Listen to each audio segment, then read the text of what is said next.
Last night, Hillary Clinton and Donald Trump took the stage separately at a forum filled with U.S. military veterans, but Trump used the opportunity to praise the leadership of Russian President Vladimir Putin.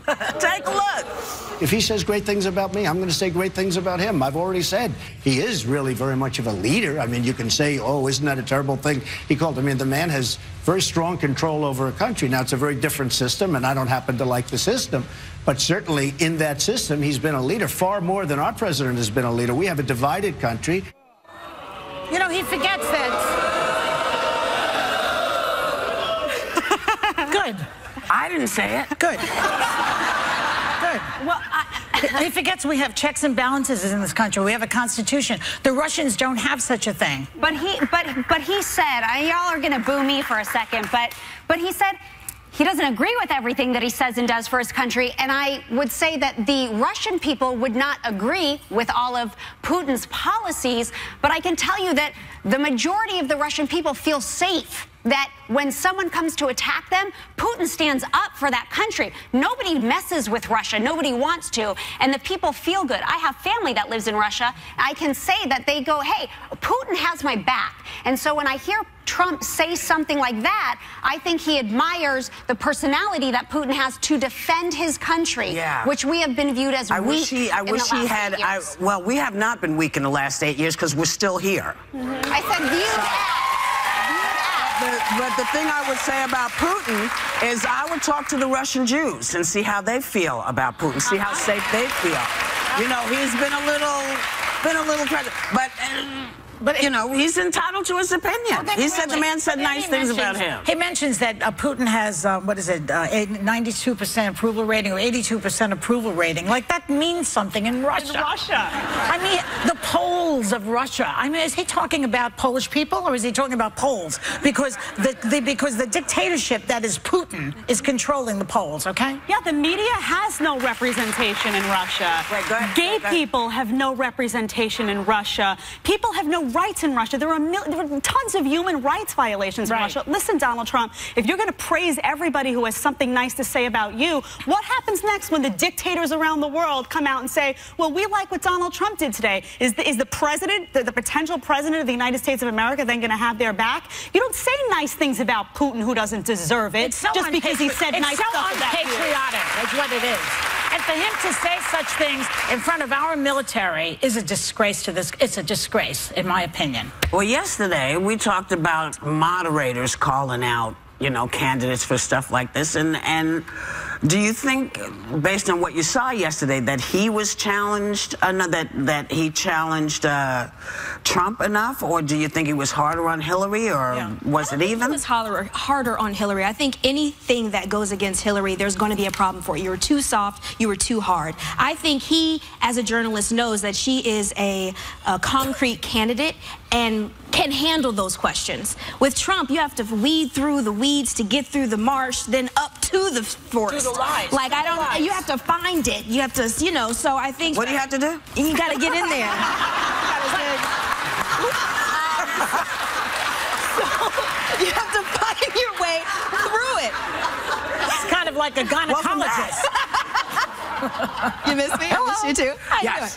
But I just feel like there wasn't any problem. And I think, again, it's the female card that we're subconsciously playing all the time when it comes to things like this. Are you being too hard on her? But she can handle it. Watch her handle it. Watch how she does it. Didn't you think, though, that Matt, we were talking yesterday about how the moderators are not going to question the validity and the veracity of what these candidates say. In other words, when they're lying, are you going to fact check? So, Trump comes out and says that he was against the Iraq War.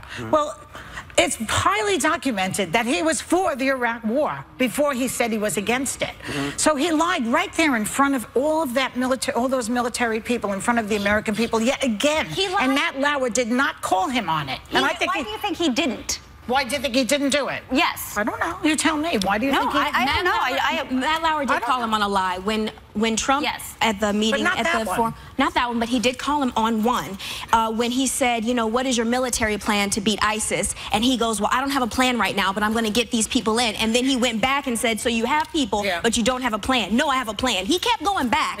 What happens is Trump backpedals and confuses you. So then you have to like go to the next question because you don't even know what you're talking about by the end of the conversation. So that's the problem.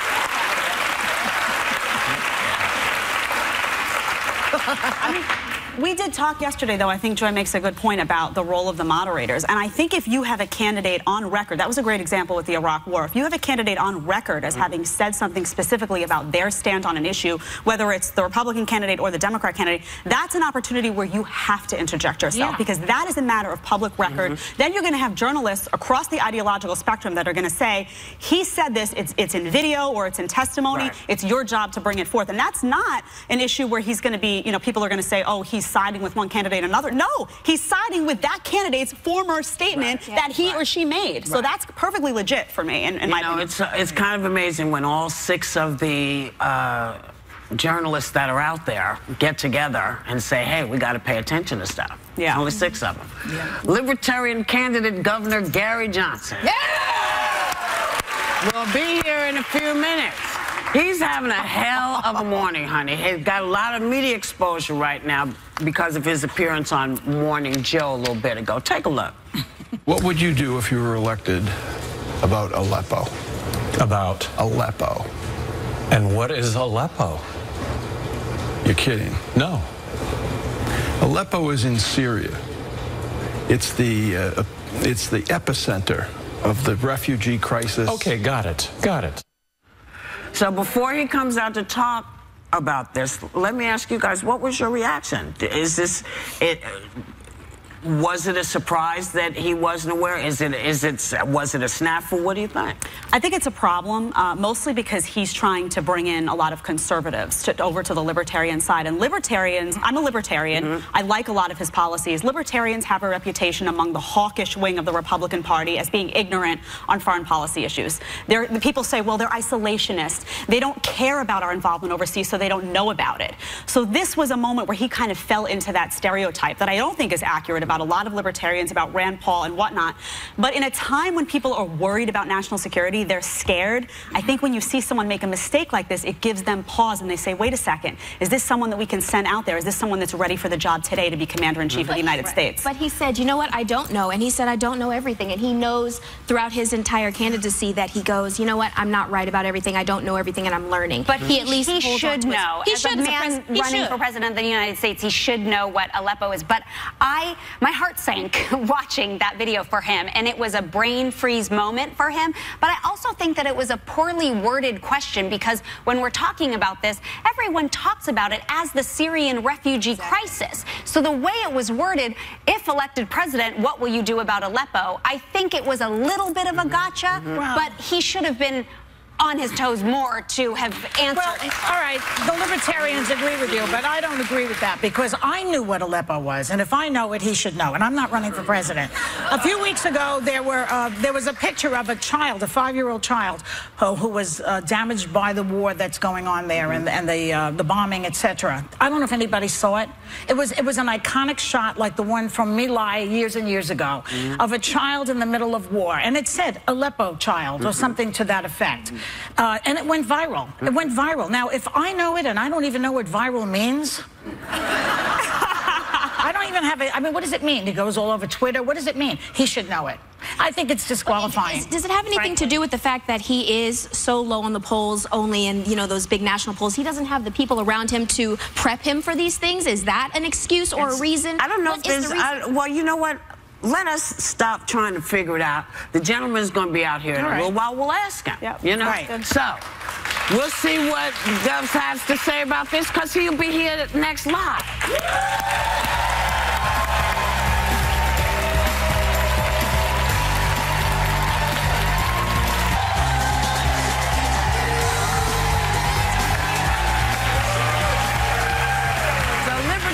Presidential candidate Governor Gary Johnson is having a hell of a morning right now, and we're glad he's joining us live to talk about it. Please welcome Governor Gary Johnson.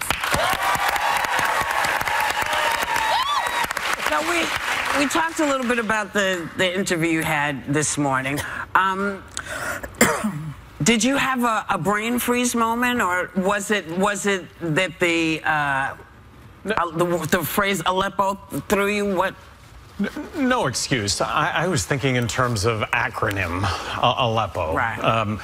That's no excuse whatsoever, but the dynamics in play in Syria is that you've got the Assad regime up against the Free Syrian Army, which we support, that are allied with the Islamists, ISIS, and you can't make this stuff up. We support the Free Syrian Army. Free Syrian Army, we've heavily armed. Those arms end up in ISIS hands. This is as a result of us supporting regime change, which I maintain, when it comes to regime change in my lifetime, that has not turned out to be positive. I can't think of a single example of where that has turned out. You agree with Trump on that, I think. Trump says that, too. Well, I have trouble following Trump and what he says. He says that. You're not the only one. That's what she's... Right. He makes you confused, but a lot of things that I read about you is you don't believe in going in and meddling in other people's business. Well, correct. And Trump does say some things that do make sense. NATO and the fact that NATO should commit to 2% of their GDP, those members that are in NATO, and only 2 of those countries are participating in that. So we kind of underwrite social programs in Europe on the back of our military. Governor, let me ask you, we talk a lot about media bias. Do you think this was a fair question, or did they see a libertarian? No. Sometimes, yeah, but sometimes the perception is about libertarians. I'm a libertarian that, oh, libertarians believe in isolationism. They don't know about foreign policy. And here they come out with this question. Do you think it's fair game? Yeah, absolutely. It's fair game. I'm running for president of the United States. Good for you. And everything is fair game. And, hey, it's how you deal with adversity that ultimately determines success. I mean, that's all of our lives is how we do that. And by the way, thank you for saying I don't know, because that's human. Well, that's human. That happens. I have to, you know, you heard what I said maybe in the beginning of the show. I know what Aleppo was. I know what it is. And I should not be any smarter than you, because you're running for president. Having said that, I'm sure Trump doesn't know what Aleppo is either. So, you know, I think it's a disqualifying statement, frankly. Yeah, and fair enough. And fair enough. Yeah. Yeah. Let me ask you something, because So will you get out of the race now? No, never. One of the things that you just said is, so what's your plan to get us out? Because, you know, Obama came in, he didn't put us in the wars. We had 2, 3 wars going when he got here. So what's your plan to get us out of there? Well, talking about Syria and Libya, we went in, we supported regime change, and that wasn't Obama. That was Obama and Hillary, and this was not intentional. Not intentional. Yeah, no, but how do you get us out?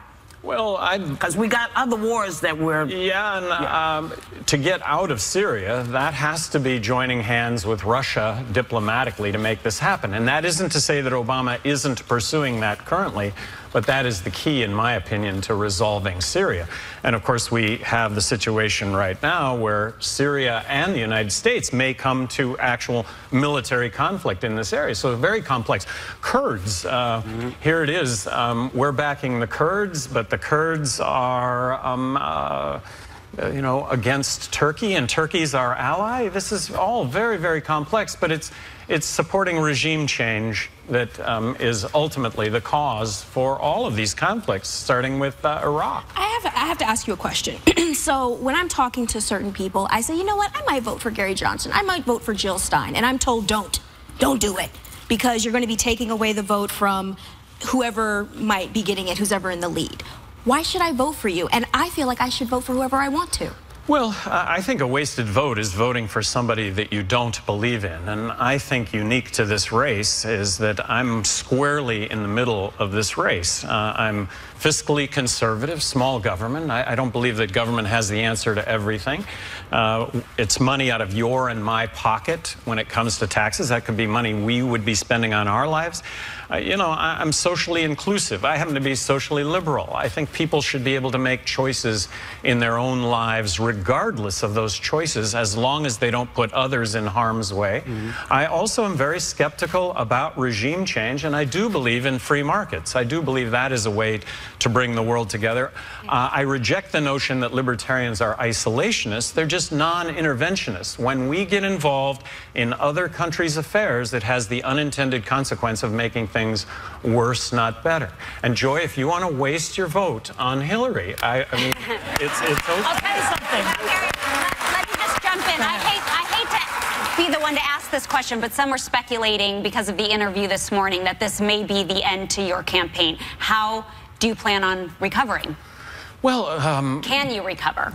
Gosh, I guess people will have to make that judgment. But I will say that it is a process, and I respect the process. And for those that believe this is a disqualifier, so be it. But, you know, I've been really well served in my life by always telling the truth. If you tell the truth, you don't have to remember anything.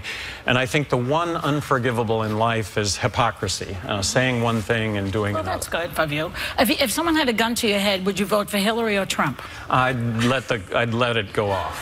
Would you really? See, I just totally disagree with that type of thinking. I see you as a Ralph Nader, a total spoiler in this business, and I think you should think about that. Well, and I genuinely believe that I have the opportunity to win at this point. Really? Yeah, and that would. He has the Bernie You don't even have enough percentage in the polls to do the debate. This is what's going to happen. The governor, because we have to go, and he's staying, and so I need to. Hey,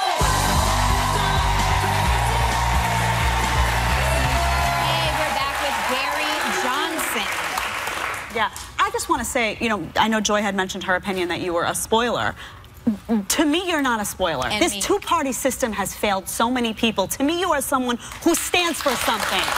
And I just want to say, I'm glad you're in the race. And you know what? If it takes votes from this one or if it takes votes from that one, it forces those candidates to be better candidates, and it makes this country better that you're in the race. So thank you for being there. But he also has 39% of the younger people, 33 and under, on Facebook. You have it. Where are your people? Where are the Bernie supporters? This is the next best guy. Where are these people that I know I'm friends with? Why aren't they getting called to be polled? Well, I actually think that this is growing in a big way. Analytics, Washington Post just 2 days ago posted that we were 13% in the polls.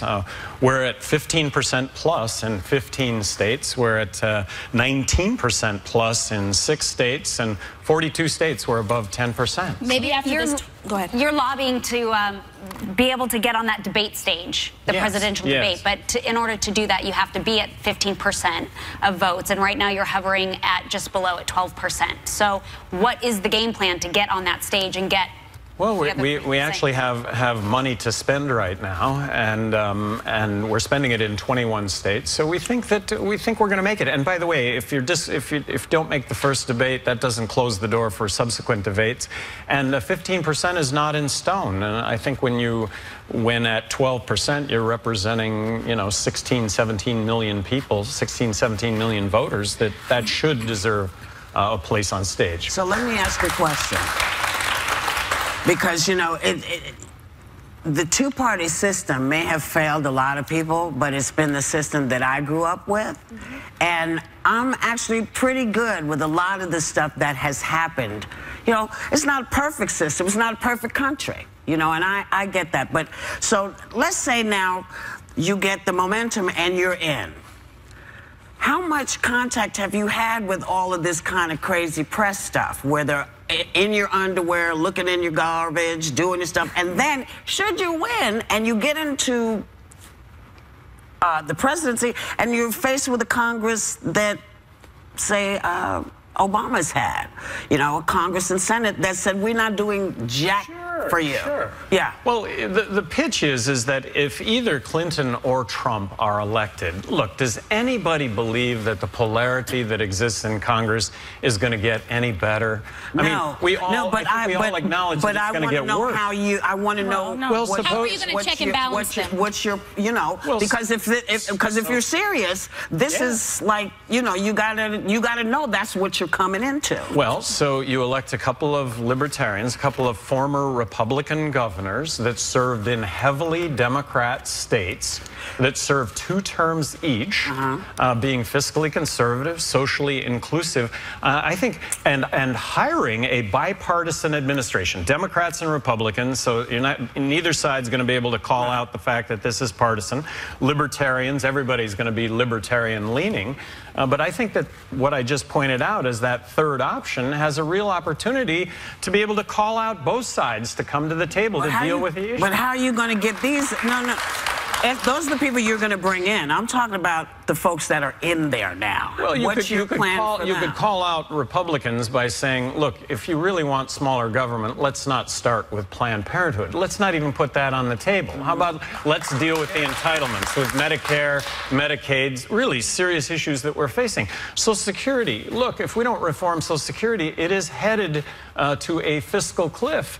And on the Democrat side, let's just start with the war on drugs. The fact that we have the highest incarceration rate of any country in the world. They're both talking about that. Everyone's just learning about you. I understand where you stand politically, but can I ask you personally, are you a man of faith? Yes, well, yes, I am. And from that standpoint that I have lived my life by the golden rule, do unto others as you would have others do unto you, raised a Christian. But I don't ever wear that on my sleeve either. I do believe in the separation of church and state. I think if people knew more about your stand on the issues, I actually think you'd be getting great traction in this election, particularly young people. If you can answer me in just one sentence, I'm going to give you an issue and tell me how you feel about it. When we talk about immigration, wall or no wall? No wall. We should embrace immigration. We should make it as easy as possible to come into this country and work, to be able to get a work visa. The government's responsible for the immigration crisis. Okay, we got to move quick through these. Climate change. Should we be funding efforts to combat climate change or not? Climate change exists, funding it. Look, we're 16% of the problem, and I'm sorry, these aren't just one-sentence answers, but... do the best you can, but... Obama says it's the most terrifying thing of our times. Legalize weed or... legalize weed. There you go. Abortion, pro-choice, pro-life? Pro-choice. And same-sex marriage? Pro same-sex marriage. Okay. How about guns? How about guns? Do you believe people should be allowed to have AR-15s? Well, pro-Second Amendment, AR-15s is in the same category as a hunting rifle, so if you're going to ban AR-15s... Those ones that have a lot of ammunition that can shoot a lot of people at one time. Are you for that? Those are automatic. Not for automatic weapons, and those have been banned now for a couple of decades. There's a number of websites to get all of the information for what you stand on. Please, if you like Gary Johnson, do what you can. Thanks to Governor Gary Johnson. We'll be right back.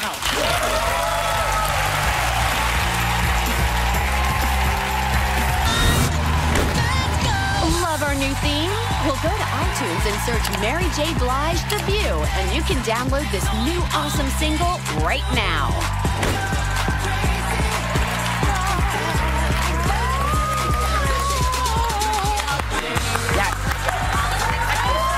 Hey, now, welcome back. You know, it's 50 years ago today. It was the premiere of the landmark series, and I am privileged to be a part of Star Trek. And half a century later, the voyage of the Starship Enterprise continues. It's an amazing 50 years. That's extraordinary that it's been around. How many things in Star Trek came true? Like, how many things in Star Trek came true? Cell phone. iPhone, a lot of things. You know, science fiction is one of the greatest ways to see what the future is going to bring, because it always shows up talking computers, you know, Siri, Exactly. Computer talk to me, the same thing. I have said it before, but my dad was a huge Star Trek fan, and my brother's name is Kirk because of Captain Kirk. No kidding. Really? Yep. Named after him. Do you have anything from the set still? Did you keep anything from the set? I have one or two things. I don't have any in my hats, or I would have worn one. But, you know, I did my first Star Trek convention this year. Yeah. That's one of my hats. But, you know, I wanted to do the second show, the Next Generation, because of the woman who played Lieutenant Uhura. Because before Star Trek, there were no people of color in the future. And it was the first time when I saw her, and she wasn't just, she didn't look like the, you know, the regular ladies you saw at the time. This was a hot bitch. Everybody, you know, Kirk wanted her, everybody, Spock wanted, he didn't even know why. He wanted her. But it was extraordinary. She was a strong woman. She was in charge of communications, which meant nothing happened on that ship without her. Yeah. And that was Gene Roddenberry's mindset, to make sure that the women, when they were portrayed as strong women. I miss Gene, and I appreciate him. Anyway, From that to this, Kanye West is the talk of New York Fashion Week right now after the unveiling of his new Yeezy line. Now, it featured models kind of flopping on the catwalk and fainting in the hot sun. And, oh, my God. You know, he's just, you know, come on. I mean, you know, the poor little girl, they couldn't walk. Their feet was too... Is it true that that fashion show was held on an abandoned smallpox hospital grounds? I read that somewhere. Yes, there are a couple of, it's been abandoned for many, many years and cleaned up. What he needed to do was put Tiana Taylor on that runway and have her walk down that runway. Yeah. And that video was everything. It's okay, Kanye. We know that your clothes still are $1,000. Does this affect his line at all? No. It doesn't, No, right? it'll never affect his line. Nothing affects it. He's like Trump. But that's what it is about social media. And today, no matter how bad you mess up. He's not like Trump. He's not. But nothing affects him.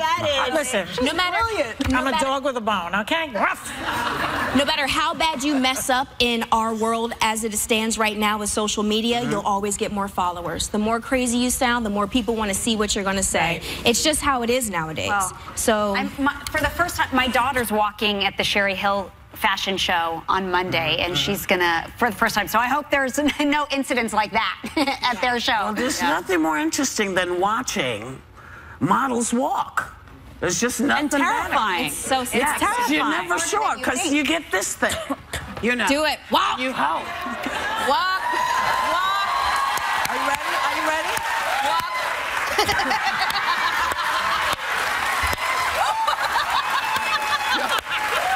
We'll be right back.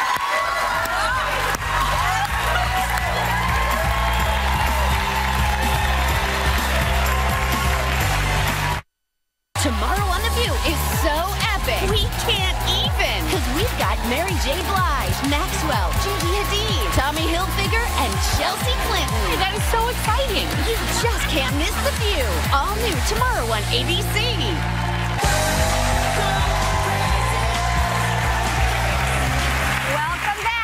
Summer blockbuster The Jungle Book just came out on DVD Blu-ray, and thanks to our parent company Disney, members of our audience are getting a copy.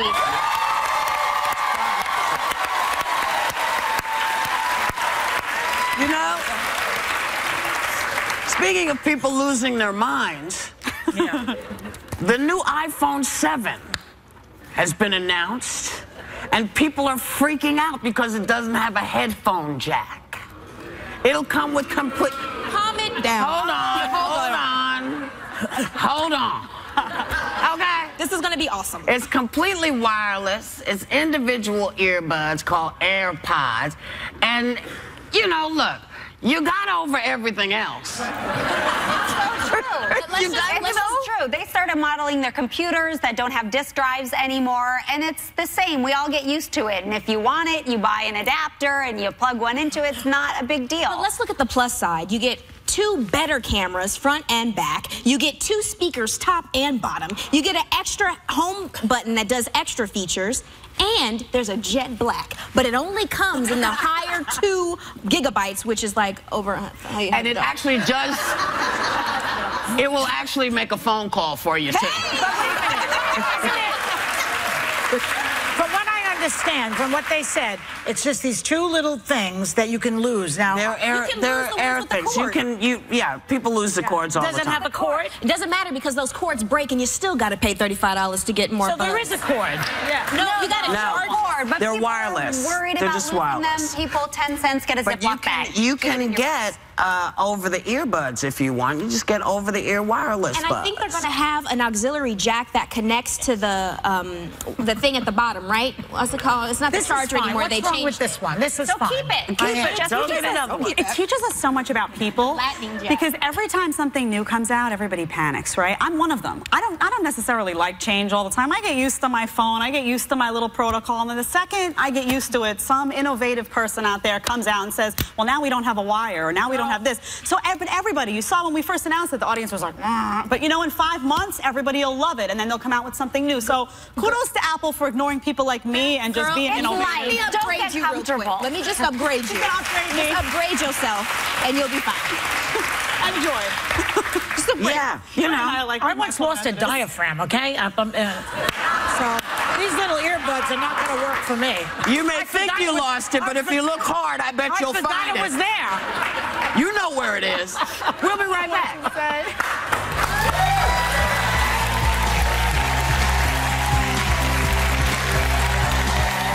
Tomorrow, another View exclusive. Former first daughter and mom Chelsea Clinton is live on The View.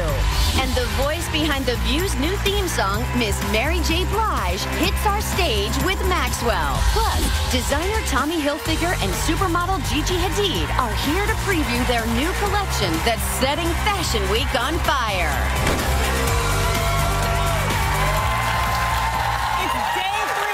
20-day vacay giveaways. For 20 days, someone in our audience and a viewer at home are winning luxurious vacations at some of the hottest spots around the world. Thanks to our sponsor, Wyndham Rewards. Raven is blindfolded today in the Wynn booth, which is full of numbers that represent today's studio audience, and she's about to pick a winner. Raven, are you ready, girl? I was born ready, girl.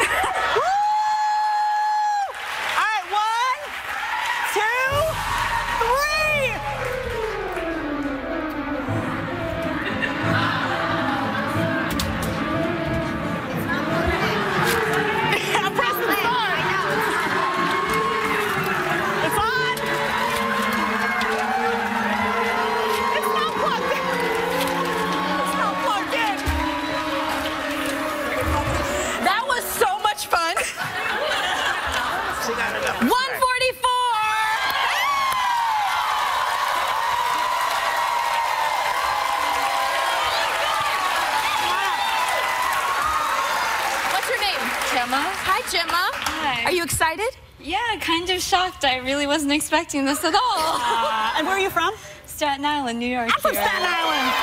Right, let's see where you're going on vacation. You won a 5-night, 6-day trip for 2 with round-trip airfare to the Dominican Republic, courtesy of Wyndham Rewards. The Viva Wyndham V Heavens in Puerto Plata is an adults-only, all-inclusive retreat offering modern amenities, a spa, a variety of dining options, and much more.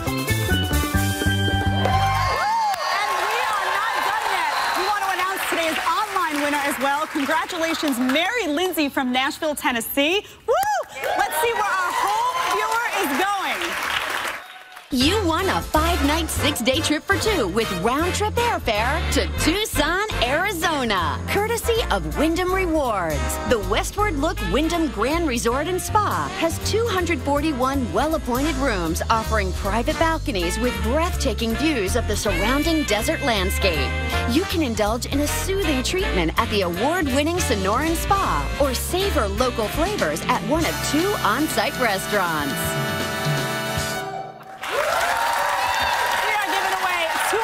Tomorrow, so tune in to see which audience member gets one, and viewers at home need to visit our website by midnight Eastern tonight to see how to enter for a chance to win tomorrow's vacay. Well, that was kind of exciting. Why does her mother? Yes, I know. That's Jed's mom. Yeah, Jedediah's mother's in the audience. Yeah, that's Jed's mom right there. So wave and say hi. You know, you kind of, and you know, apparently the topics will continue after The View on Facebook Live. So be there. And what we'd like to say to you is, A, thank you for coming, because it always makes it more fun when there's live people in the audience. And Stretch? Well, you know, speaking of live people. Tomorrow, our guest tomorrow. Chelsea Clinton is on tomorrow. Okay. See, it didn't help. So I need to stretch some more. So here's the deal. Here's the deal. Oh, Mary J. Blige. All kinds of people are on tomorrow. Yeah, everybody wants to do it, but nobody can. So here's the deal. We're thrilled that you were here. We're thrilled that you were here. Hey, I'm here. Because we miss you. I only see you a little time now. I'll be back and forth. I know, but we really Staten Island is going to, where is she going, Miss Staten Island? Where's she going? She's going to Dominican Republic, Joy. Yeah. Very nice. Out there. We're thrilled about that. And so, and aside